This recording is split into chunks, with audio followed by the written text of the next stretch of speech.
Welcome, everybody, to the Digital Nomad Experts podcast by Commute. You've got all three of us today. And as you know, on most of our podcasts, we like to talk about digital nomad lifestyle, popular destinations, and all that kind of jazz. But a lot of times what we like to talk about as well are the different jobs that can lead to this type of lifestyle.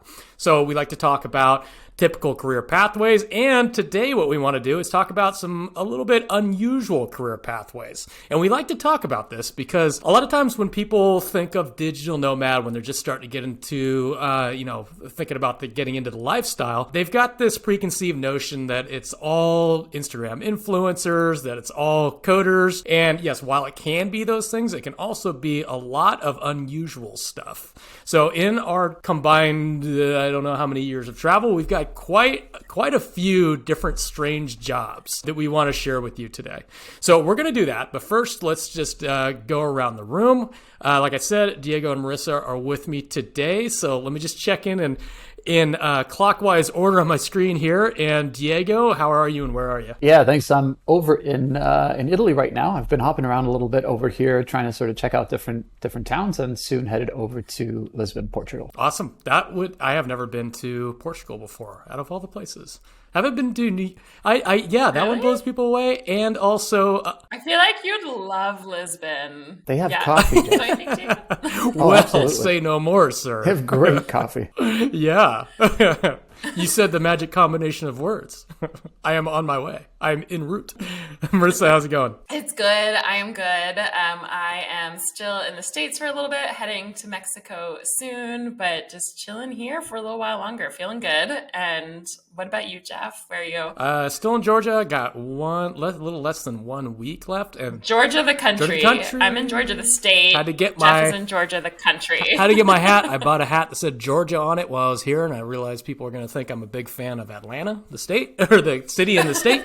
So I was like, okay. What an honor. You got a hat for me. Now I got to get a Tbilisi hat. So I got a little less than a week left here, and then I will also be flying direct to Mexico City, and then to Oaxaca for Dia de los Muertos. Nice. I know we're going to be on different sides of the country, so I'm going to be in Playa del Carmen, one of my favorites, over by the beach, but it'll be nice to be in the same country, at least. We'll feel like we're in the same place. At least same-ish time zone? I don't know. Well, we're close. Yeah, a lot closer than we are now. Right. Maybe an hour. Fewer apart. challenges, for sure. All right. Well, who wants to go first? Let's get into this list. Maybe we just go 1, 1, 1.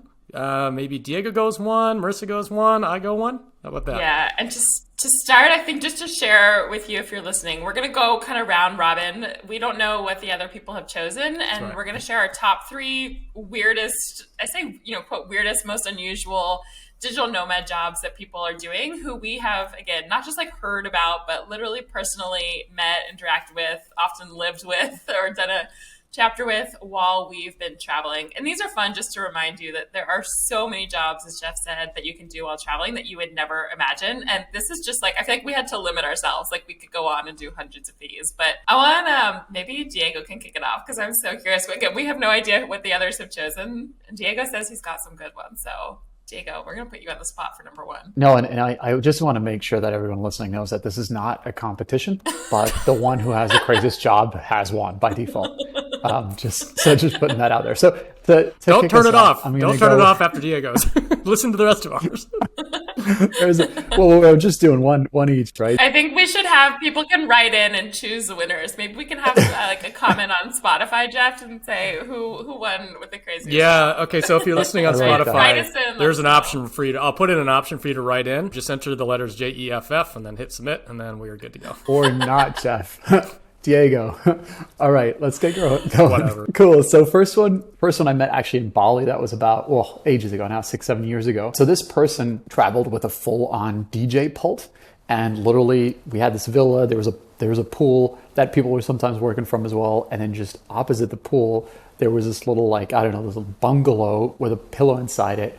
And that person had just decided that was going to be their office for the rest of the month, had brought out the full-on DJ deck and just spread it all the way across that area.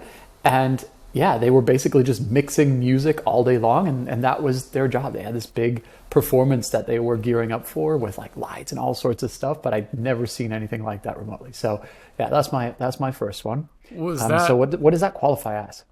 remote electronic musician. I think that's probably what you would call person, that. were they selling their beats, or he was just practicing for that's like my live question. performances that he would do every now and then? No, this person was building out the track that was going to be used in combination with this whole lighting show. So everything was pre-done, and then once they were done with all of it, it would, that would be the performance that they would be sending off to somewhere. Follow-up question. Wow. Did you have to listen to the same song over and over again for a month? It was an honor. That was the soundtrack of Bali. In other words, yes. House music. Yes. No, but we did hear it a few times. Yes. That's amazing. That is unique. I can't say I have met someone else who does that. No. Remote or otherwise. Yeah. So this is a good friend of mine who does wholesale real estate sales. Many people don't even know what that is, so I'll try to explain it very briefly. But basically, it's someone who has a list, will call people and mostly they call people in the States, but he's not from the US. He just kind of like knows the market. So he'll call people who have houses like under distress or that need to be sold, and he'll try to negotiate a good deal, and then he will sell that contract to someone who flips houses. So he never puts the money down, he never has to be there, he never has to see the house or anything. He's just getting a good deal and selling it to someone who can then make a profit. So he's selling a real estate contract essentially. So does this all entirely remotely. I think it's just really cool because it seems like it's just an unusual job in general. A lot of people have never heard of, but two, it seems like something you'd really have to be in person to do. And he does this completely remotely in all the ways. So that's my number one. What's really cool about a lot of these jobs, the ones that are just like classically on the ground or in person type of things, are starting to get like little offshoots that are actually fully remote. Yeah, you can kind of get little niches within them that can be like a remote sector of it where someone else maybe can even go and see in line. And you can, if you're a great negotiator, like you could do things like that. So it's just good to remember, like some people are like, well, I'm in real estate, I could never, travel remotely, but there's little subsets of things that you can do. Next one, I've actually talked about it on the show before, but it was a Minecraft engineer. And Diego, you were on the chapter with me with the Minecraft engineer. It was hilarious because we all be sitting around doing our co-working and we'd be overhearing conversations in the background like, oh, we need to improve our conversion rate optimization. Our open rates aren't strong enough. The dragons aren't purple enough. We're like, well, what? The hell is this guy talking about? The dragons aren't purple enough. I heard that totally out of context the first time. I was like, wow, that is the most interesting offhand comment I've heard in a co-working space before. So we picked his brain, and apparently what he was doing was he was creating these Minecraft landscapes and items. So I guess you can build stuff in Minecraft and you can sell these things to users. And so that's what he was doing. He had a team of like 75 people just spent all day long developing on Minecraft and then basically just selling e-commerce, all of this fun stuff. So by far, he had like the funnest conversations out of anybody in the group. I was a little bit jealous of him, and it definitely qualified as a weird one for all my travels. I do remember that one, yeah. And that guy has quite the personality too. To match that. Let's see. The next one that I can maybe talk about is this was met this guy in Bocas, which is this little Caribbean island off of Panama. And we had this accommodation that happened to be chickens nearby. And so this guy's remote job was to do the voiceover for animations, for games, and for other types of videos. So people would basically say, look, we love your voice. Could we please have you say XYZ with that? He basically lived in a closet for that month whenever he was working to try to drown out the chickens. And even so, the chickens would be coming through on his voiceovers. So for him, that was unfortunately a very challenging thing to navigate. So now both the ups and downs of the voiceover artist. But it was apparently a very lucrative job and something that you can definitely do remotely. All you need is a little mic and a lack of chickens, and you're all set to go. Diego's winning just for the delivery. Yeah, hold on. We need a little like in-game commentary here. Holy shit! You haven't shared any of these with me. These are some of the strangest things. We'll have to do a round 2 of this at another point. Yeah, I think so. All right, there's no chickens involved, but this is a good one of someone Diego and I both know. I first met him in Mexico. Diego, you might have met him in like Jamaica. I have no idea where you met him, but he was, is that right? I guess it was, he was an ethical hacker for cybersecurity who worked for the FBI, for the government. So can't share too many details, we don't know too many details, some top secret stuff. I'm like, pretend, no, I have no idea.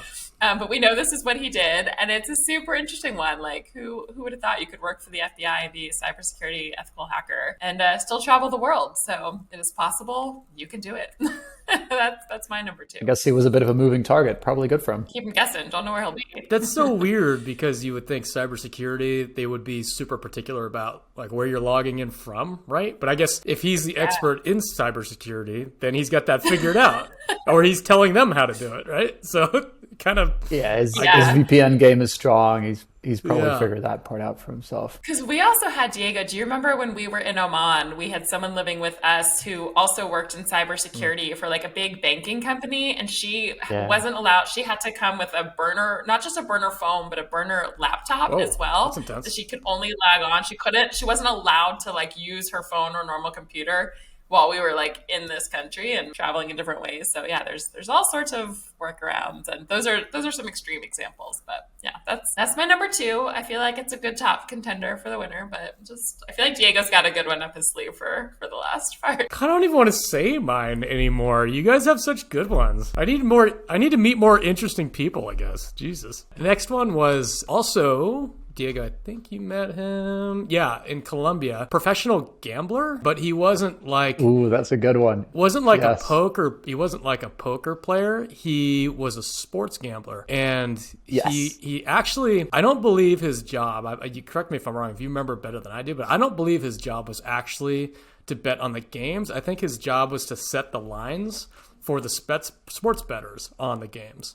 So he was the guy that'd be like, the Vegas line is 7.5 points one way or another way or something like that. Yeah, he was like, he did pretty good. But the odd thing was like he needed so much gear when he traveled. It was wild. I remember we went to Salento and he had like this suitcase that was the size of like The Lion, the Witch, and the Wardrobe thing that they walk in is enormous. And he's lugging this thing around these like dirt roads and stuff and trying to make like the worst Wi-Fi connection in the world work. And he's got like 4 monitors going on with games going on each one of them.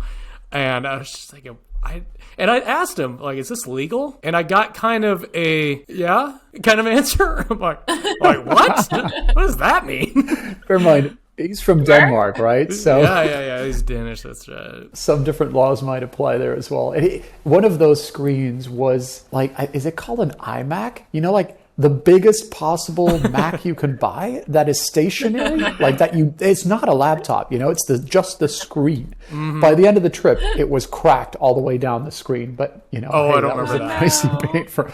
It was nuts. It was nuts. And he brought it into a cafe and set it up there. I was like, Jesus Christ. That was the biggest take. Insane. I've never seen Digital Nomads take over a place like that. And this is, like, for the listeners, Salento, to put that into perspective, is the tiniest little town in Colombia. It's like all these colorful little, people riding around on horses and in old Jeeps. Like that's the style. And this guy comes out with an iMac and puts it into this tiny little cafe. It made no sense, right? It probably dimmed their lights just to plug it in. That's how much overkill it was. The town went. Yeah. Half the air conditioners went out in the city. Don't know if are you guys ready for round 3? Are you saving the best for last? Oh man, I'm intimidated. Oh, of course. Diego's sassy today. I like it. What do you got? This was in Nicaragua. Ages ago, like years, and maybe 8 years ago or so. One of the first chapters we ever did, in comes a person whose job title is remote dominatrix. Yes, I was thinking, I know of this, but I couldn't think if it was like a real person I knew or a story I'd heard. I think it must have been from you. Yeah, it was. That was a month of questions. We asked every imaginable question of how do you do, what's the business model, fascinating. And this lady was super sharp. She was like, she had everything figured out. It was really, really interesting. Yeah, that kind of started my Nomad journey. I was like, if this I'm needing this in month 2, like what am I going to experience over the course of it? But bear in mind for listeners as well, like I spent 8 years living almost every month with a group of 15 to 25 remote professionals. So I've lived with over 500 people, and like all of these different jobs. Obviously, you pick them up as you go along. But yeah, This is a Morning's treasure good. chest And of keep in mind, random this jobs. was like before the days of OnlyFans. She was like way ahead of her time, where she must have just been doing like paid phone calls or like, I don't Yeah. what was she doing? Yeah, she was the OG OnFans. You're not getting off. That is amazing. You're not getting off easy, Diego. You're gonna have to explain for us a little bit. No pun intended. Shit. You're gonna have to explain to us how she was making money exactly. Keeping it within the limits of our podcast, if you can. I mean, there's some things that I'm sworn to secrecy on, so I'm gonna have to think about how I could. More top secret than the FBI. Absolutely. Like we're talking about celebrity level clients, right? So it's really, really interesting stuff. She just had clients from before that she was, still working with, and she was, I guess, delivering, services remotely. It's incredible. Love it. A lot of it is about how Love you the business treat model. the other person, right? Like that, there's a big component of sort of the dominatrix style of things, and I guess that must have been a big part of it. I guess phone calls, like I don't know, messaging abuse. I don't know, but basically that's kind of just the tip of the iceberg of how that business model operated. I love it. Well, Diego, I think you take the cake for sure. I tap. Just drop our mics I tap now. out. Diego's won. We're tapped out. We're done. We should have let Diego go last for all of them. But that's an easy W. Should I even try? I feel like this one is so different. It's like the complete, maybe just for juxtaposition it'll be funny, but complete opposite of like the phone call messaging dominatrix, like even way before her time. Because I feel like that's like, I'd be like, yeah, it's more common now. But 8 years ago, that's amazing. Okay, so my number 3 is someone who we all know well, but he actually has a company that he created basically a short like video recording app specifically for car salesmen to use when they sell. So I don't even know if that makes sense to you, but basically Diego knows it is as well. But it was such like when you get down to the niche of what it is, he was kind of like did software development stuff, but also just was like a smart guy. I met someone and he's got all sorts of other interesting things going on in his life. But yeah, so he has an app that he sells for like, it's like 6 to 10 second, or maybe it's longer now, but short video clips that I think is maybe used carsmen or used car salesmen or just car salesmen can use when they sell their inventory. Like it's very, very bizarre. Wait, is this a guy from Brazil, or are we talking about 2 people who have the same job? Two people have the same job. This is someone, he's from Canada, I believe. I'm making it up, but someone who we all know well. Okay, so then there's 2 people with the same job in 2 different countries. I was like, God, that sounds familiar. All right, now I know who you're talking about. I know, I know you both know. Yeah, okay. That's awesome. It's like, this business model sounds so strangely familiar to me, and it shouldn't. I know, I feel like with everyone, I'm like, do I know this? Is this an obscure client I had at one point? I know, someone can't remember. I'm like, did I know this person, or did someone just tell me about this? Yeah. He's a fun one. All right, Jeff, bring us home. What's your last Not one? very exciting, but a little bit surprising, I guess. People wouldn't expect it. Would be a lawyer. So typically you would expect a lawyer. They'd have to go into a courtroom, right? And I talked to this guy. He's like, no, not anymore. Like he just did like, he's a patent lawyer, I think. So he just did all copyright stuff. And we're just riding on a bus to Santa Teresa. And he's just like, he had his Bluetooth on. And he's just like, oh yeah, I just got to red line that. I'm like, what are you doing? He's like, oh yeah, I'm working. I'm going to go sit on the beach for the next month. I'm like, oh, that's fantastic. So he just like, he went to school, became a lawyer, which I don't know how many years that is, like 6, 7 years or something like that. Was making a lawyer's salary, and it's like, screw it, I just want to travel. And took skills with him. It's just like, okay, the one little niche that you can get into as being part of a lawyer would be patent lawyer. So yeah, so he just took advantage of it, and yeah, he was living up on the west side of Costa Rica. So love it. I actually have met like a bunch of different lawyers over time who do all different things. And a lot of them like only get permission usually to like leave for a couple months and then come back or do specific work while they're there. So it's a mix of it. But I feel like there are some people who can get into niches that are totally remote. But yeah, this was a fun one. So many unique jobs. Yeah. Any last closing remarks? I love this episode. Just remember to message in who you think won. That is all. It's the most important thing. That's why I'm here. That's why I showed up today, guys. To win. Didn't show up to lose. In it to win it. Yeah, he did. Man, he's bringing heat today, isn't he? How many coffees are you having? Bringing the heat. Two. Yeah. Too many, too late in the day. Oh, yeah, that's it. It was timing. It's not quantity. It was timing. You're fresh. Okay. Yeah. It wasn't a fair competition. It's early in my morning, and this is not my prime time. So if this time zone thing is really hurting my odds of winning, Yeah. I'm going to blame You're going to think of like 8 things off the call. Like, God damn it, I wish I could have said that one. We're going to do a round 2 of this one, and I'm going to come with some more. Yeah, we're gonna have to bring it next time. Amazing. So yeah, if you loved this episode, if you want to leave us, we say like a review, a star, a thumbs up, a subscribe. We never know what it is. It changes, whatever it is, based on the platform that you're listening. It helps other people, find weird jobs and learn about remote dominatrix. Everyone should hear these things. So that everybody would be needs to such know. a wonderful favor test. Everyone needs to know. So it really helps people find the podcast. So we're so grateful for that. And if you want to receive 2 remote jobs that we send every single week that you can do from anywhere in the world, you might want to join our email list at beachcommute.com/email. Anything else, Jeff, that the people need to know? Yeah, one last thing. We've actually got a huge wait list right now. A lot of you know that we've got a new program where we're helping people go through the time-consuming motions of actually getting a job. So if you've been trying to get a job recently, you probably noticed it's very, very difficult. There are lots and lots of applicants. There's a lot of competition over remote jobs right now. So we are helping people do a lot of the hard work for them.